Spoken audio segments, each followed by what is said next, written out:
Class 10 Biology. Good evening, students. So, today again we will continue the same chapter, chapter 10, the nervous system. In the last session, we have studied about the types of neuron. Today we will start lesson from 10.3 nerves. So, nerve is a bundle of nerve fibers. See the figure. So, these are the nerve fiber.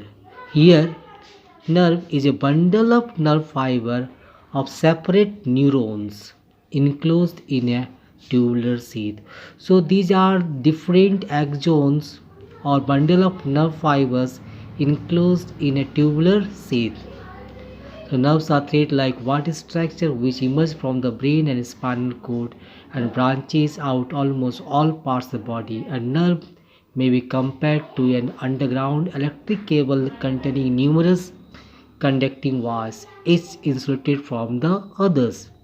The myelin sheath of the axon act like insulation and prevent mixing of impulse in the adjacent axon.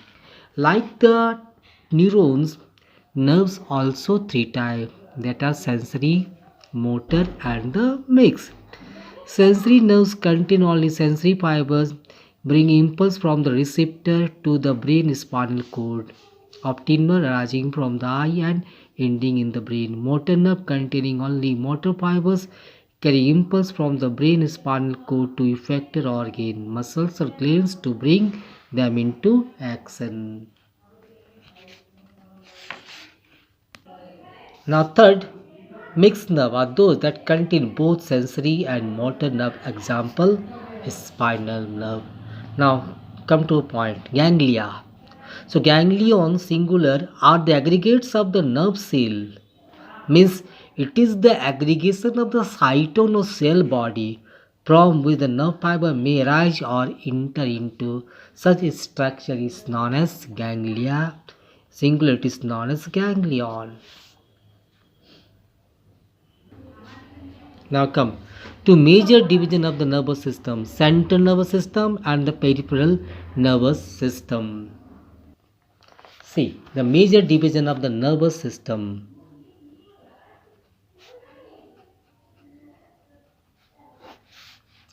Central nervous system and the peripheral nervous system. Central nervous system consists of brain and spinal cord. Clear? Central nervous system consists of brain and spinal cord, and the peripheral nervous system includes all the nerves that emerge from the brain or spinal cord or leave the brain or spinal cord. So nerves included under the peripheral nervous system. Now the peripheral nervous system further categorized into somatic nervous system that convey information to the skeletal or voluntary muscles, and second, autonomic nervous system that convey or included the pair of chains of ganglia and nerves which control the involuntary actions. So this is autonomic involuntary action, and this is voluntary action. Getting all of you? So this is the classification of the nervous system: central, peripheral for the somatic and the autonomic. Nervous system, that is central nervous system, basically contains the main part, brain and spinal cord, in which brain is the largest as well as the main part of the nervous system. The brain, in proportion to the size of the body, the human brain is the largest among all animals. The brain is very delicate organ, well protected inside the brain box or cranium of the skull. So the brain box or skull or cranium provides protection to the highly delicate organ, the brain. The adult brain weighs about 1.35 kg and constitutes about 2% of the total body weight. It is 80% water and consumes more than 25% oxygen of the total oxygen taken into the body. That's why when people are under huge stress or when they feel suffocation, then they move outside to get maximum oxygen for the refreshment of the brain. Now, covering. The brain is protected by three membranous covering called meninges, which constitutes continue backward on the spinal cord. Out first durameter, outermost tough fibrous membrane, arachnoid, the thin delicate middle layer giving a web-like cushion, and the pyometer, the innermost highly vascular membrane richly supplied with the blood. So, whenever there is a vascular organ, that organ must be supplied with the blood as well as the nerves. But here it is the part of the nervous system supplied by the blood.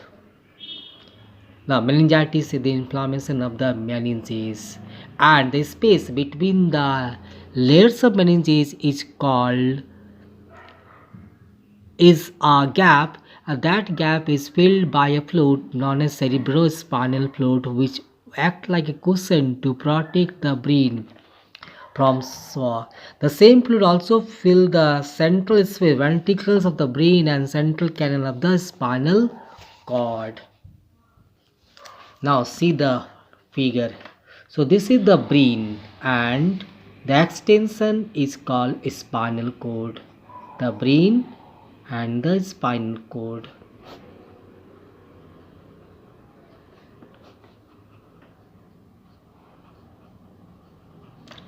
The brain is well protected by skull or cranium or brain box. But this brain also well protected by meninges that consist of three layers. Outermost durameter, middle arachnoid, and the innermost pyometer. So collectively these layers are known as meninges. In between the meninges, a fluid is present. This fluid is known as cerebrospinal fluid. This cerebrospinal fluid provides protection to the brain from the external shock. These meninges also continue up to the spinal cord. Means these meninges continue up to the spinal cord, means it also gives protection to the spinal cord. Clear? Now, the central most part of the brain is filled with the same fluid, that is ventricle and the central canal of the spinal cord. So the central canal of the spinal cord and the ventricle is filled with the same fluid, that is cerebrospinal fluid. Getting all of you? Okay.